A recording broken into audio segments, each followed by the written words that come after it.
Jotelo kod jotend ute mag lamo, rowere kaachiel kod jok manoyudo midhiero e kinde ng'anyo oyango ni gibiro timo ng'anyo mamuol e kinde ma gidhi ingo rapar mar Gen Z juma manyien.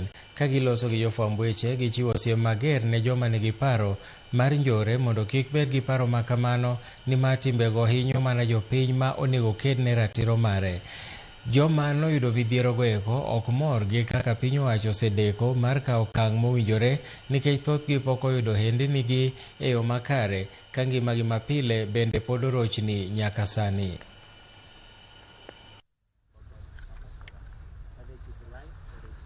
Wale ambao wanaleta the hooliganism na kuleta uhuni katika Kitengela, tunaomba ya kwamba hili jambo isirudie tena, na kama viongozi wa kanisa tuendelee kushikana pamoja na kuwaombea vijana wetu ili tukaweze kusimamisha Kitengela to become a great city again. Na maandamano sote tunajua ni haki ya mwananchi na ndio sauti ya mwananchi, lakini ikifuatwa sheria zake na utaratibu wake.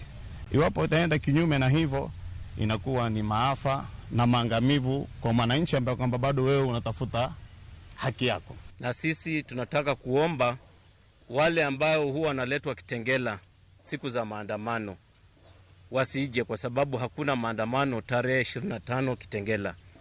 Kwa kumbuka ndugu zetu waliopoteza uhai wao wakati wa maandamano ya 2024-2025, tutawakumbuka kwa njia ya usalama. Tarehe 25 hakuna maandamano itafanyika mji huu. Tarehe 25 wote tunajumuika kwenye uwanja wa Kitengela kwa ajili ya maombi, kuombea walokufa. Viongozi wetu wa kidini watakuwepo, tutakuwa na sort of entertainments and candle lighting. Mambo watu kuingia barabara tukisema tunaomboleza walokufa alafu siku hiyo tena tunazika wengine, hiyo tumeizika kwenye kaburi ile sahau. Wale